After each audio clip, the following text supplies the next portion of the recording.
Hey, seasoners, welcome back to another episode of the Travel and Tourism Podcast, my first season. Very, very excited for today. My guest today earned her degree in communications from San Diego State University, and her first season was at Club Med Sandpiper in 1997 as a Reception G.O.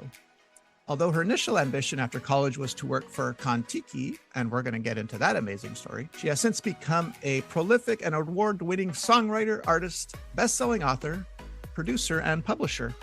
Beyond her creative endeavors, she also dedicated several years to raising funds for the construction of freshwater wells in schools in remote Zambian villages. She is one of those ex-GOs that makes me wonder what I've done with my life. Please join me in welcoming the remarkable Kathryn Cloward. Hey, Kathryn, how are you? I'm good. Thanks for having me on your show. No, thank you for being here. When I first heard about you, I was kind of irked that I hadn't heard about you before, because you have such an amazing story. I can't wait to get into all of this. So my apologies for, not knowing about you and asking you sooner.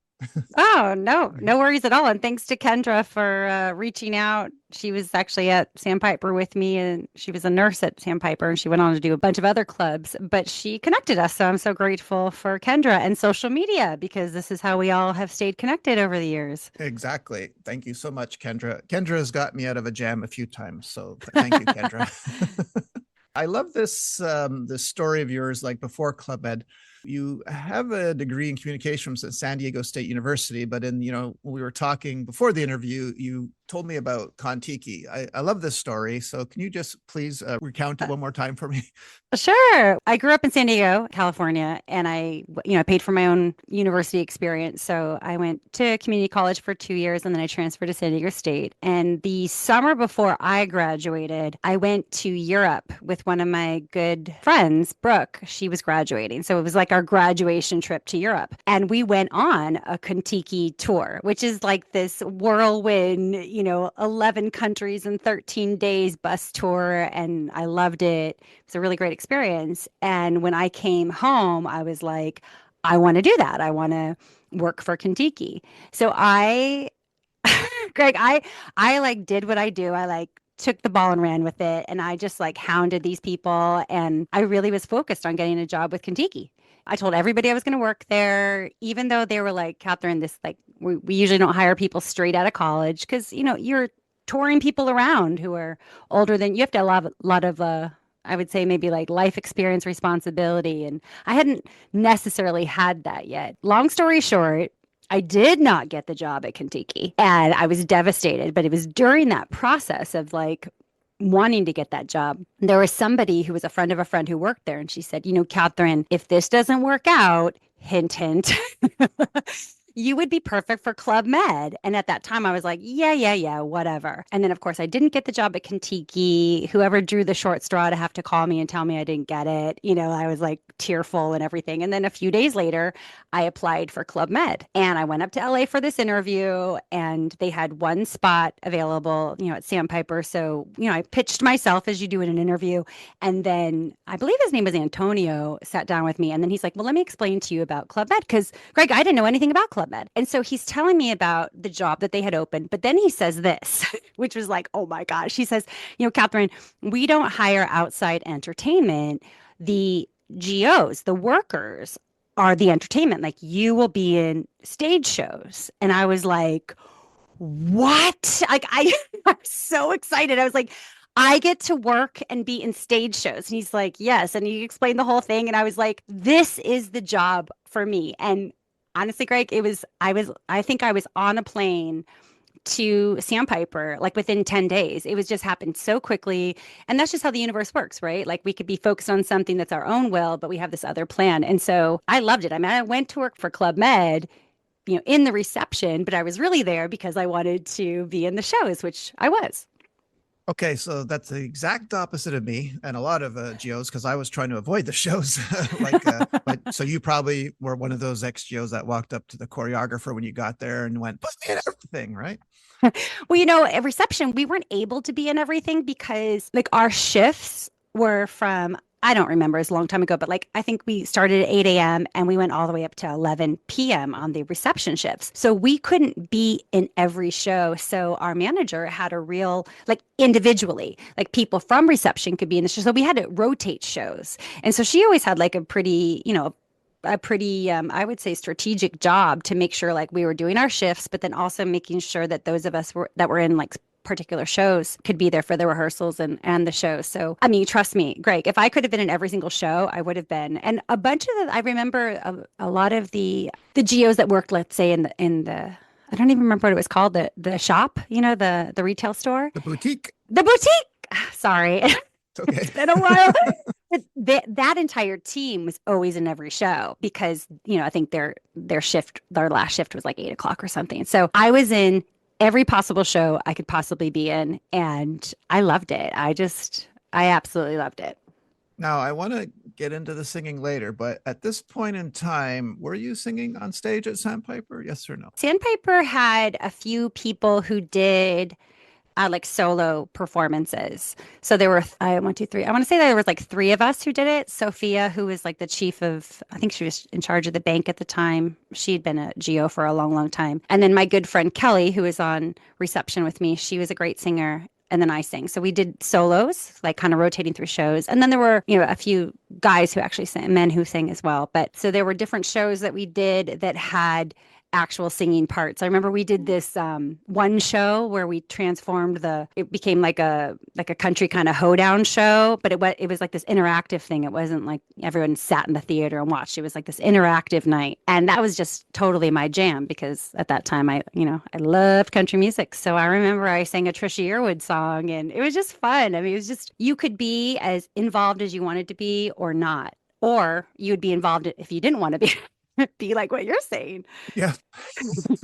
Volunteered. Okay. Yeah. Voluntold. Yes, exactly. All right. So you're there in Sandpiper. Greg Snyder, I think, was your chief of village when you were there, correct? Yes. Just like in another podcast I listened to called Smart List, Sean Hayes asks actors that come on, do you have any theater stories? Anything go wrong? So when you're doing all these shows, did anything go wrong? Yes.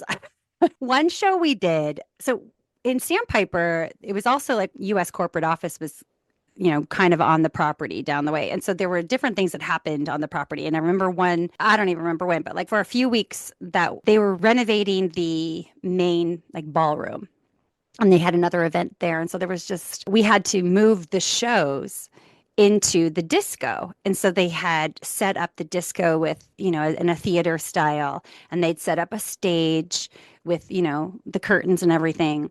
But the stage wasn't like very well lit because, it was kind of just, I mean, I'm sure it wasn't thrown together, Greg, but it was just like not what we were used to. And in that show, I was singing Patsy Cline's Crazy. And they'd put me in this, the costume that I was wearing was this kind of sleek, form-fitting, black sparkly dress that had this slit that kind of went up, for me, pretty high. So I walk out on stage and there weren't any lights around the stage. So I just remember I stepped to the left and I like fell off the stage, not completely. I at least caught myself, but I had like stepped and then fell down, caught myself, got back up, like full on blooper.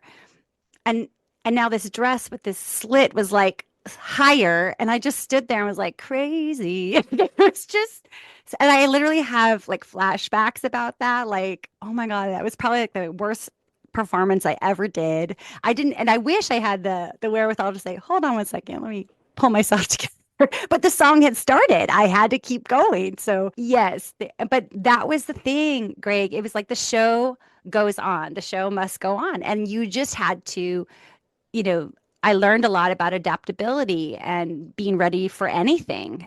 And so it was a funny story, but also still, I mean, the dress was the big thing for me because I was standing there singing this song, probably not in key because I was so nervous. And I was like, is this slit all the way up? Because it was like a front slit, which was kind of weird. Anyways, I would say that was my one, like, oops. So. Well, yeah, no, I haven't heard that one before. Okay. But roughly how long were you at Sandpiper? Was it 6 months or a year? Do you recall? No, I was actually there for almost 7 months, like just how the contract rotated. I got there in May And then I think I left right before Thanksgiving in November. So I only did that one season. I am a one season GO. Although I had a great experience and I actually planned on, I had wanted to do more seasons, but I was kind of faced with this decision. Like, a man I was dating at the time was from New Zealand and he was going back home and was like, hey, do you want to come with me? And so I was at this choice point moment of like, do I go to New Zealand for a bit or do I go straight on to the club? And I remember at that time I called my mom and I was like, what do you think I should do? And she's like, well, you can always go back to the club. Why don't you go to New Zealand and then go back to the club? And I was like, that's what I'll do. But, life didn't bring me back to the club. But yeah, so I was there for about 7 months and I had a really positive experience.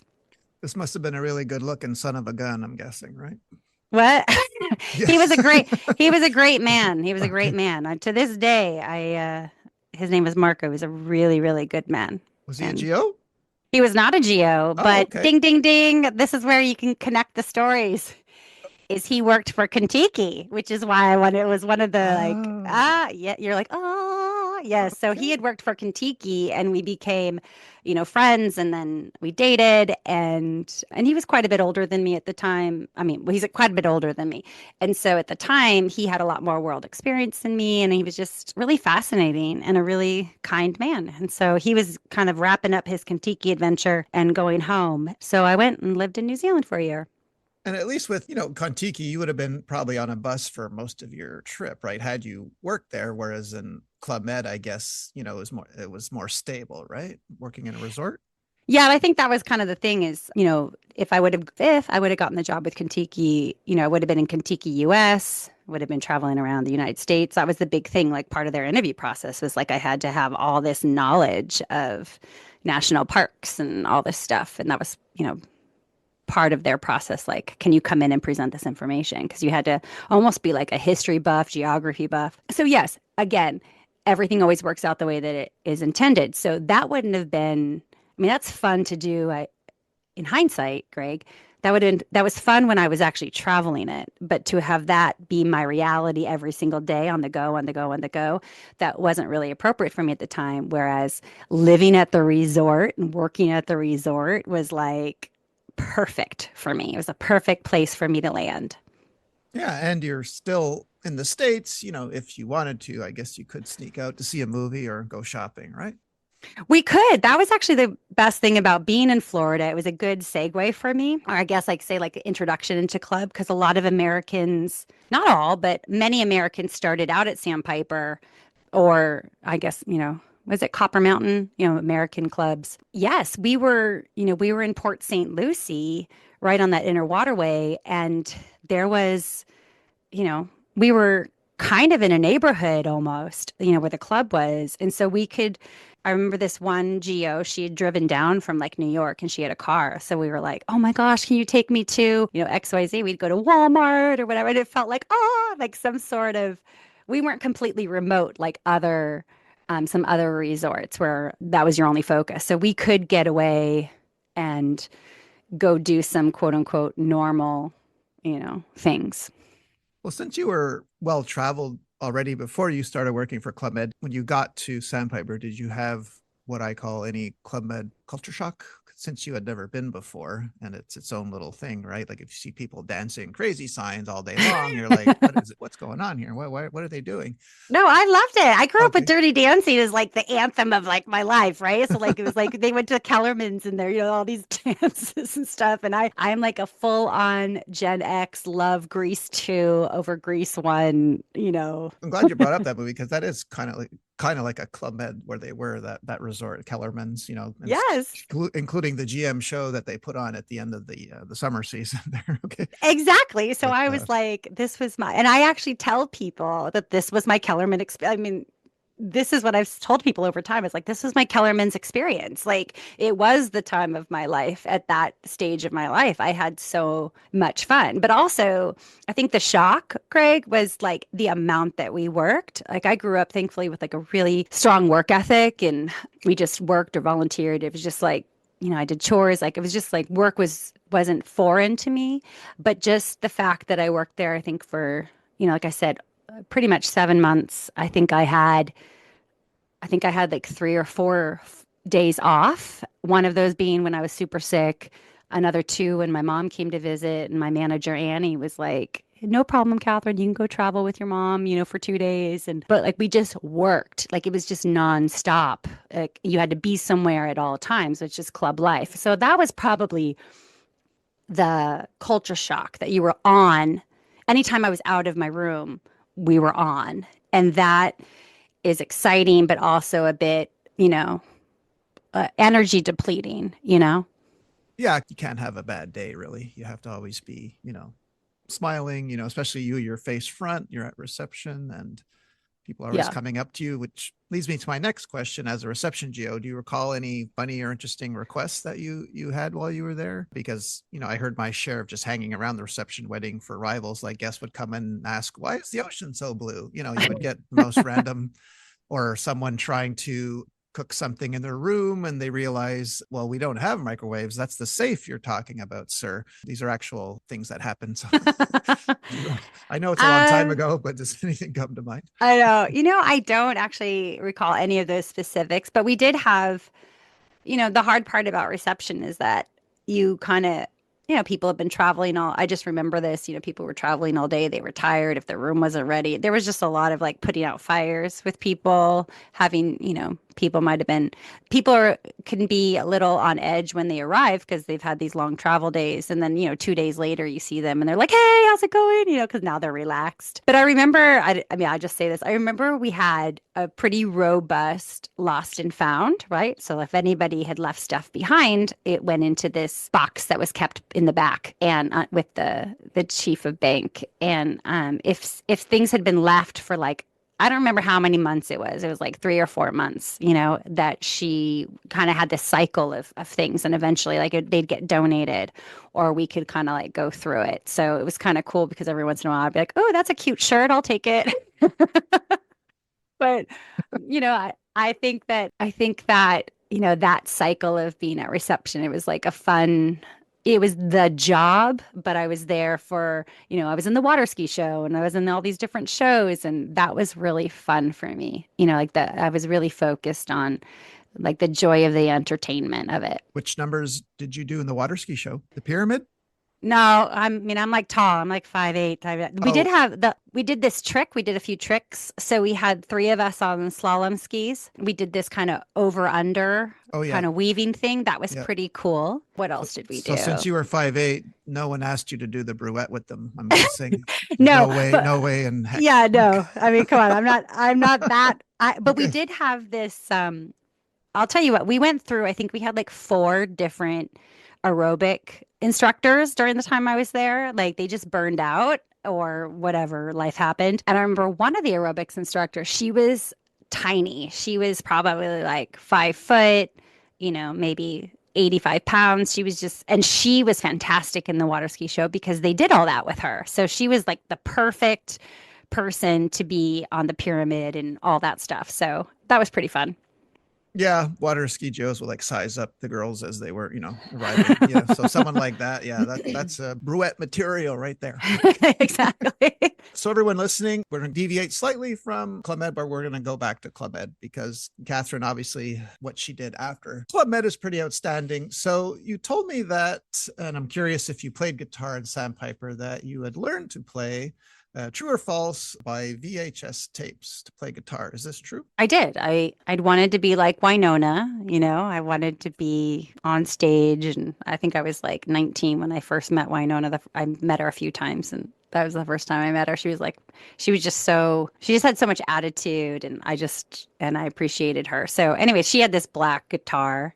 So I went to a guitar shop in San Diego and bought a guitar, and then I taught myself how to play. I think at the time I knew like 3 or 4 chords and a very basic strum based off of one of those VHS tapes. And long before there was all the stuff we have now. Remember, there used to be infomercials. Be like, hey, do you want to learn how to country line dance? Buy this VHS. Hey, if you want to learn how to play guitar, buy this VHS. And so I did. In fact, I bought both of those.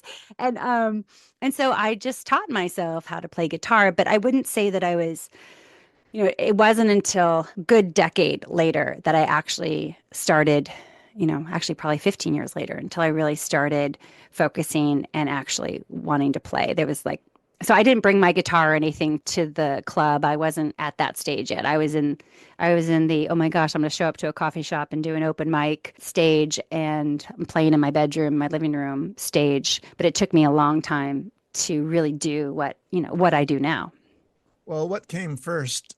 Your writing, like Catherine the Grape series, or the music, or were they both at the same time? So the Catherine the Grape children's series that I do, which is based off of a nickname a softball coach gave me. He used to call me Catherine the Grape because I wore purple all the time. I actually started with writing books first. I had, lived pretty much like a whole different life. I was very corporate. I was running my first company at the time, which was a food marketing company, and I just kind of like had gotten on the trajectory of, doing what you do. And I felt like there was like more for me. I felt there was more, like I wanted more fulfillment for my life. I kind of was like, I don't want to be on this treadmill, working, even though it was my own company, I was working marketing other people's products at the time. And I just started waking up every morning, like at 3:30 with this, like, get up and start writing Catherine the Grape, get up and start writing Catherine the Grape. And the idea for Catherine the Grape to be a children's book character was my mom's idea, like a decade before this. So like my mom had this idea and she never did anything with it. She didn't,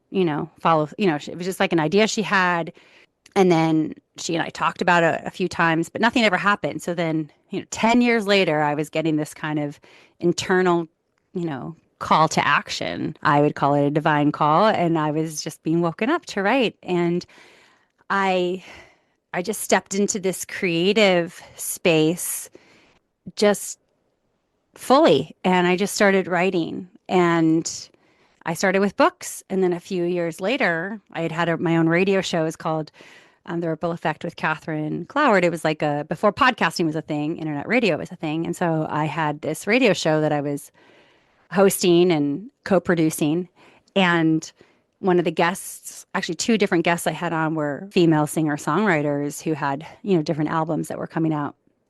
And after, I talked with them, I was just kind of like, why am I not doing this? I always wanted to have an album with my name on it. I wasn't interested in being a singer. I was interested in being, I felt like I had something to share. And so then I started, down the musical path.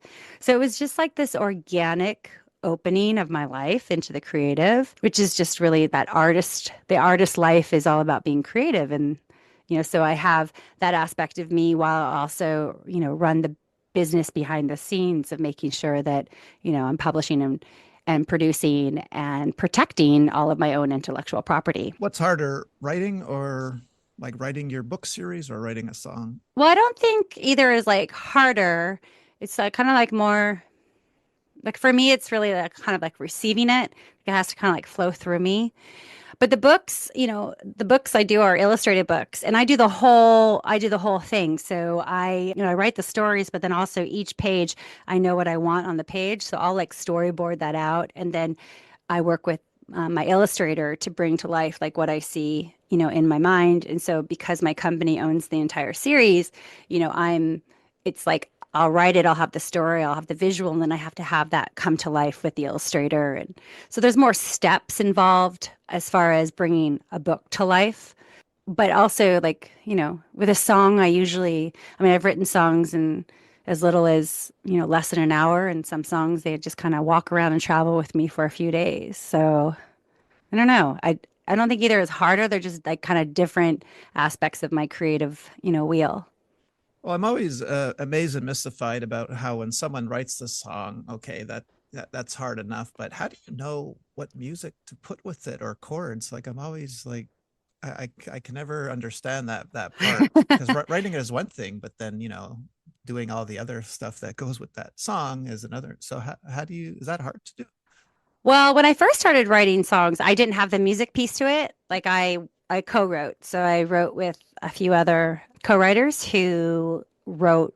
When I receive a song, it kind of comes to me with the melody with it. Like when it comes into my mind, I don't just write the words, the melody comes. So like one of my songs is called Ripple Love, and I was on a walk and it just came like walking around wounded. That's just how it dropped into my head. And then I crafted it from there. But so once I learned how to really play the guitar, and I say really meaning like I didn't have to be this guitar, maestro.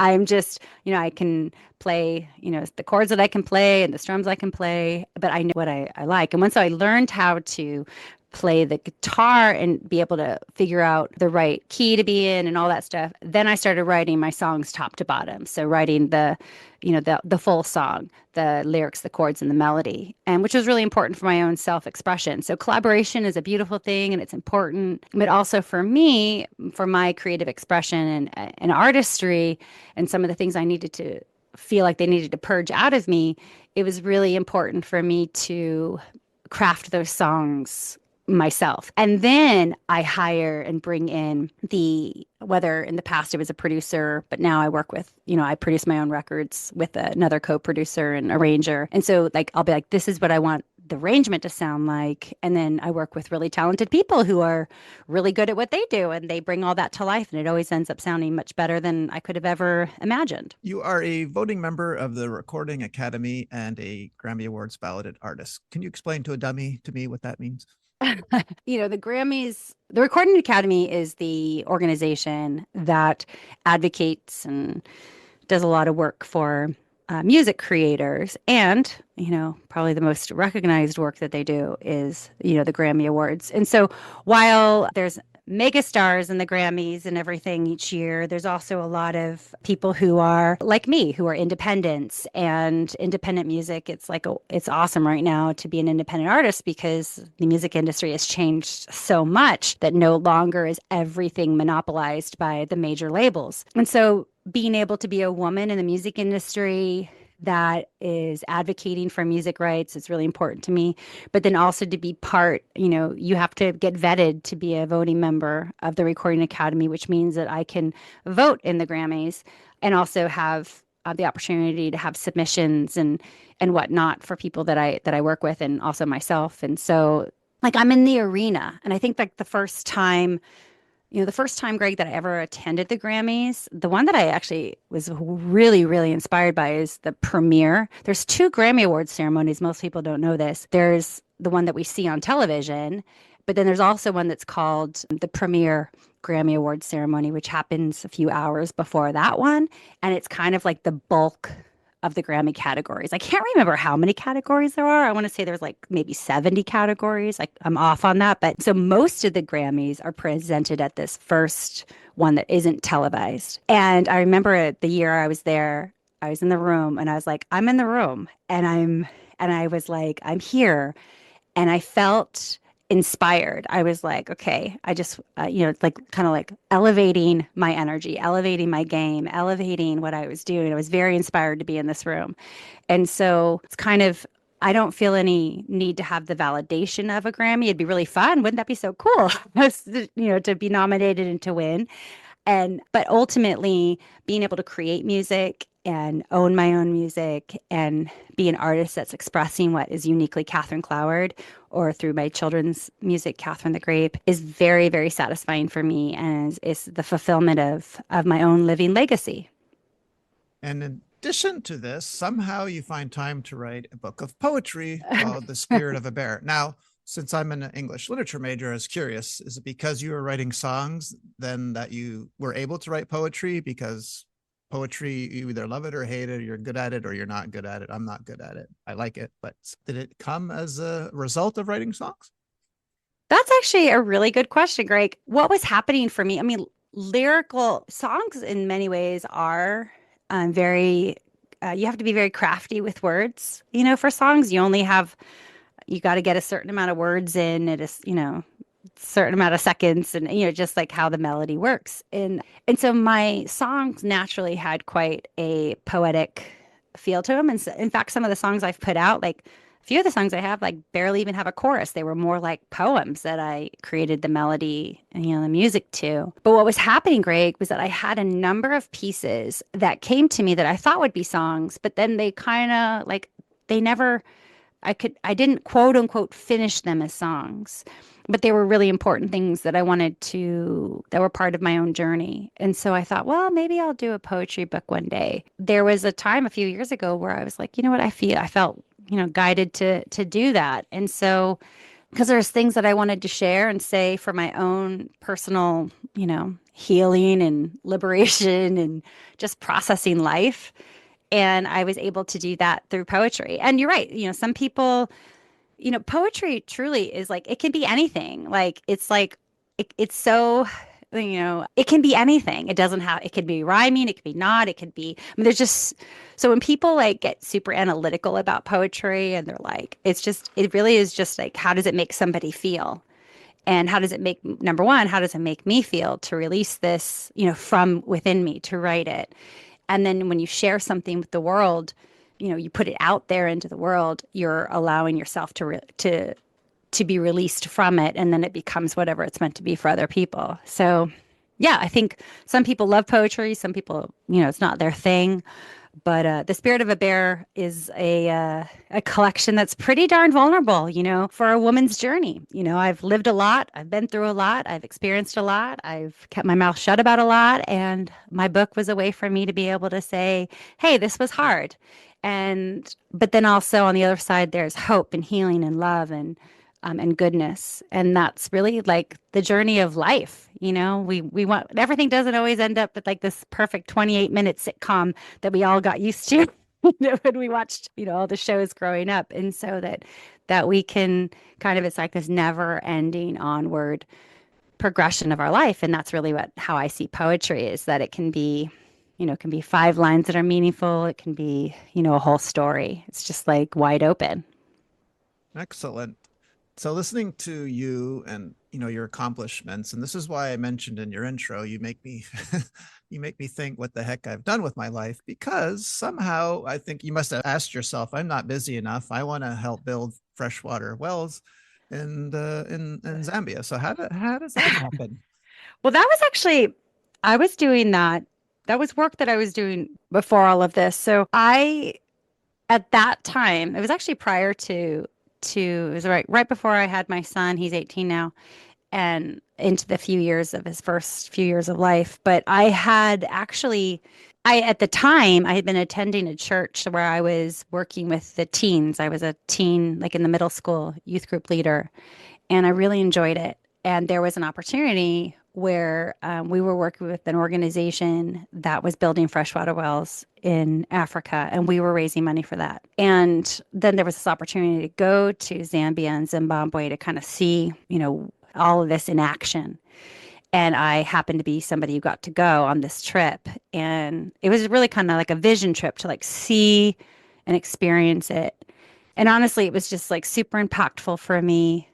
I learned a lot about true joy and realizing that a lot of the beliefs that I had kind of been having at that stage in my life, they were not like aligned with me anymore, which was kind of interesting considering the group I was with, because I realized like, wow, there's just goodness in the world, and that it doesn't require a lot of stuff, quote unquote, in this kind of Western way of living for us to experience people's true joy. So anyways, I realized that there was just like more that we could do. And so I came home and I had this idea called Walk Their Walk.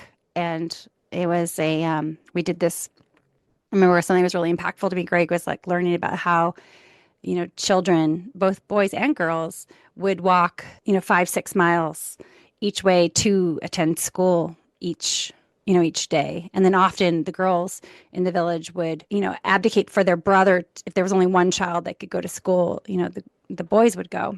And so this kind of like walking their walk. So I did this multi-year walkathon, just kind of organized it.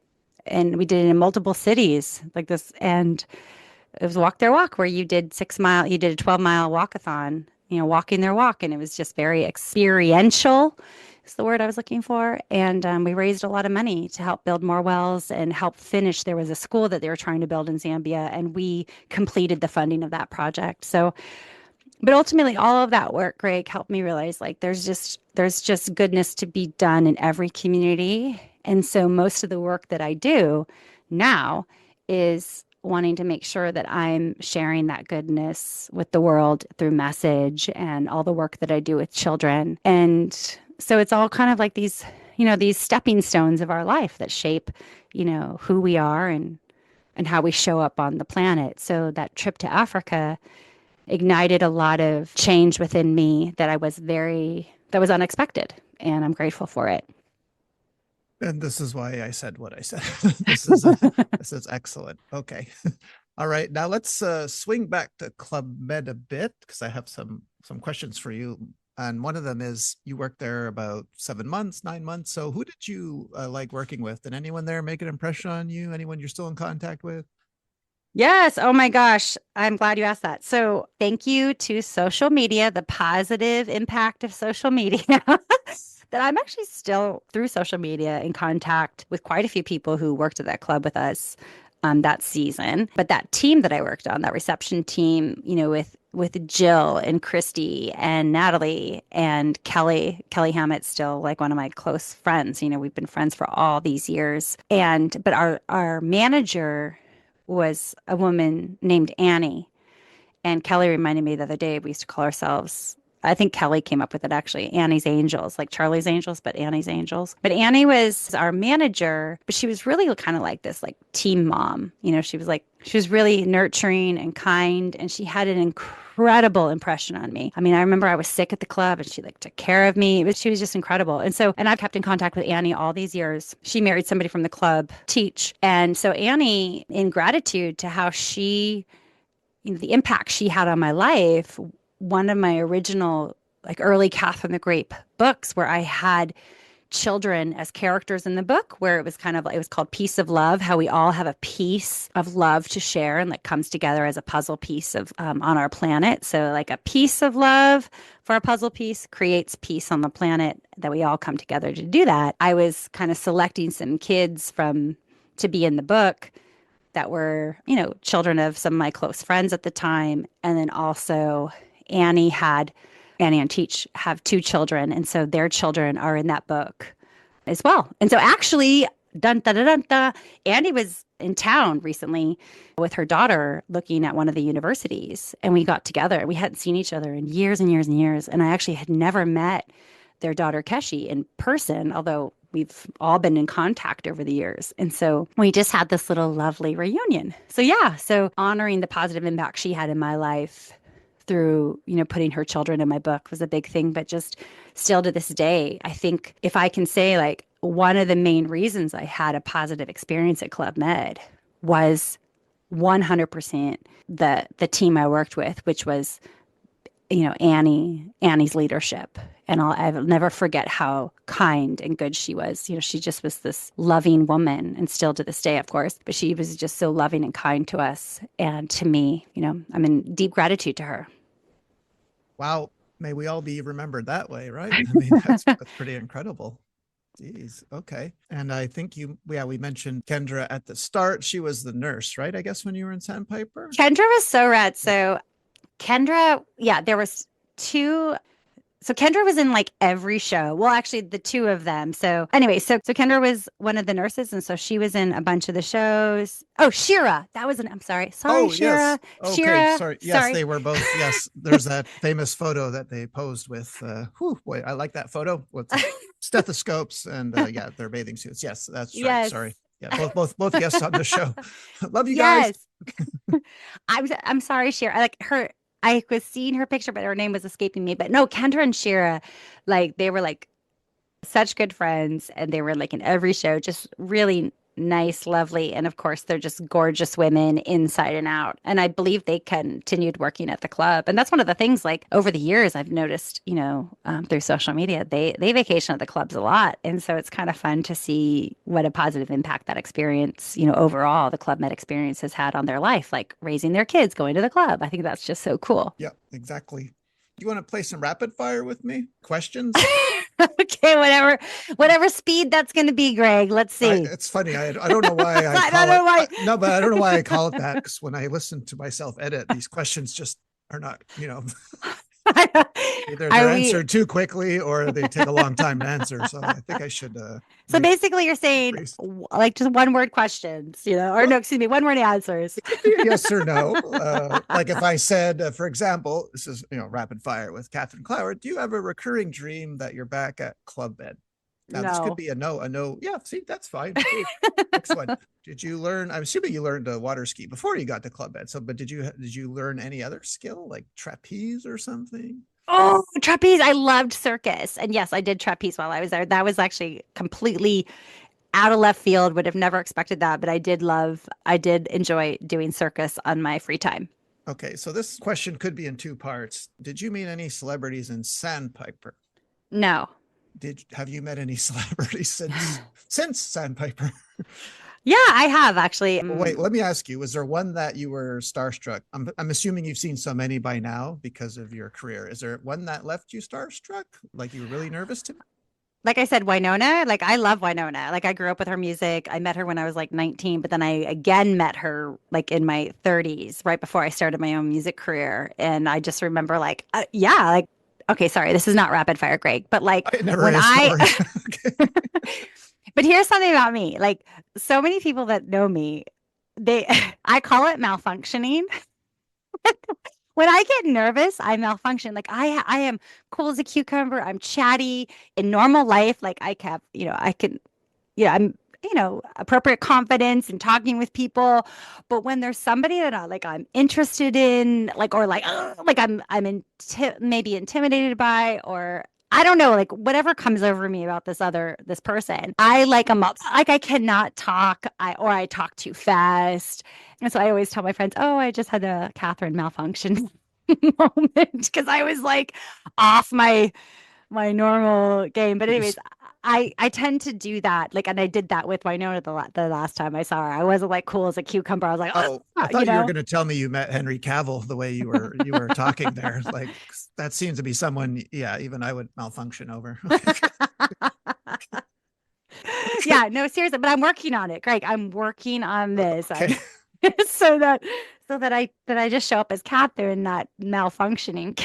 Okay. So for you, it's Winona. Like, Well, it was. I wouldn't say it now. Probably because I've met her a few times. like, do you like Lady Gaga or Chappelle Rowan? Like, do you listen to other? Yes, Okay. yes, yes. Okay. I know. I'm kind of like stuck in the '90s on the Winona question today, but just because like she had such an impact on my guitar, singing side. But yes, oh my gosh, and also like male performers. Like I remember, yeah, that just I'm very inspired by songwriters, like people who craft words. I mean, obviously Taylor Swift is an incredible wordsmith, and I love wordsmithing, and also just like when people have the ability to package themselves. And I say that not in like a, in a material way. I just mean like kind of like they present to the world who they are as they are, and or the character, like, Lady Gaga and whatnot, but that just being the authentic artistry that comes through them. So I appreciate that and I recognize that. And so it's helped,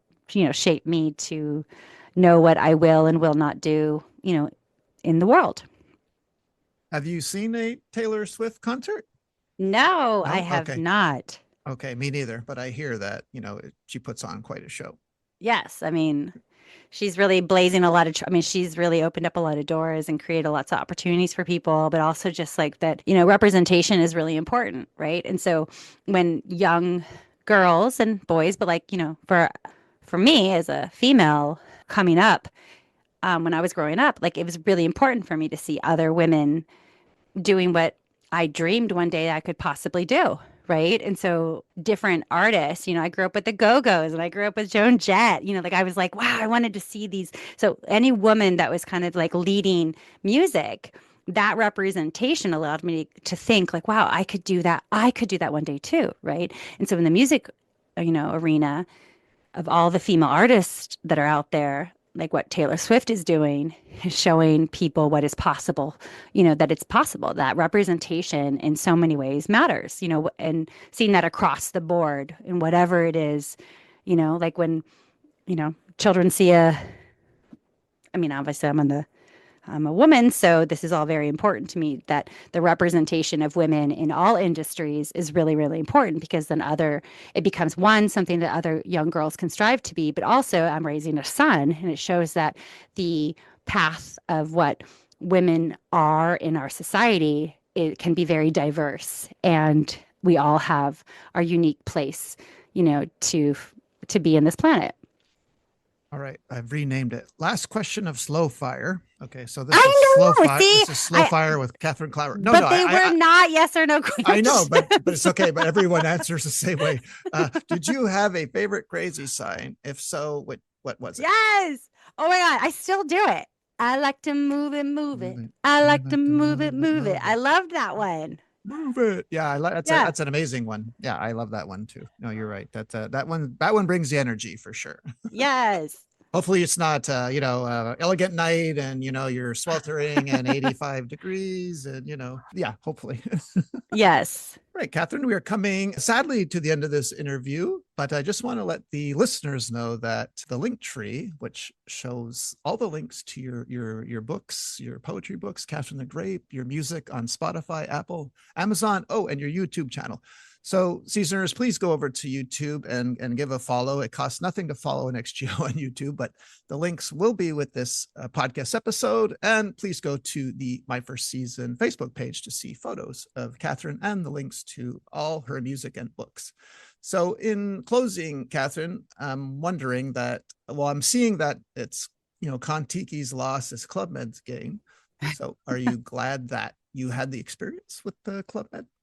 Oh my gosh, absolutely. And I think that I would imagine you would agree because you worked for Club Med for a long time that, it's just such a unique experience and like even just like the personal growth we have while we're there, just the skills that we either have naturally that are enhanced or that we pick up. It was just a really great experience. And the work ethic that was like cultivated further for me by working at Club Med, has helped my whole life. But like I said, it was my Kellerman experience. It was, such a time of my life and I loved it. And I just want to say thanks to you, Greg.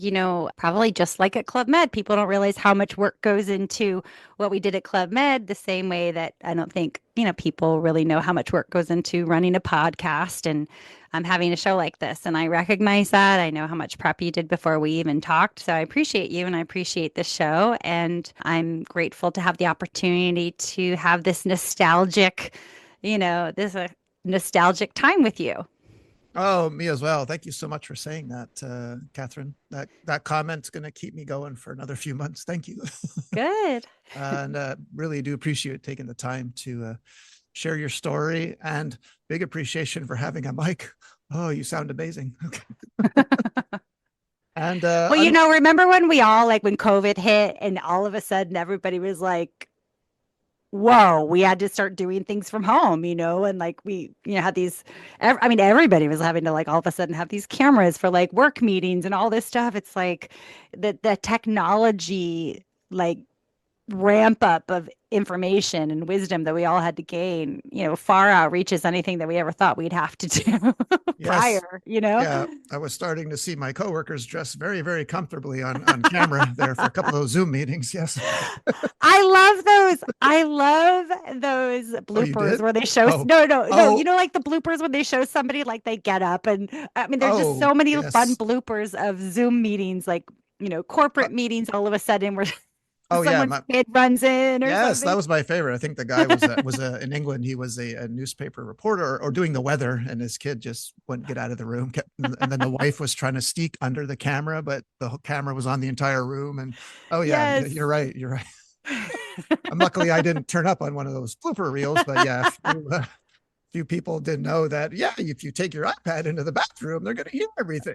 They forgot to mute themselves. So, that's yes. Good thing you and I, are not on that reel. Speaking of reels, as I mentioned to you, this is the first time that I'm able to interview an XGO and use her own music in the reel. So that music you're going to listen to in the reel, that's Kathryn. So please check her out on Spotify, Apple, or Amazon Music, please. And, awesome. Thank you again. Thank you to the great Kathryn Cloward for being here. Thank you. Thanks, Greg. And we will see you all next week with another episode. Bye. Say bye, Kathryn. Bye.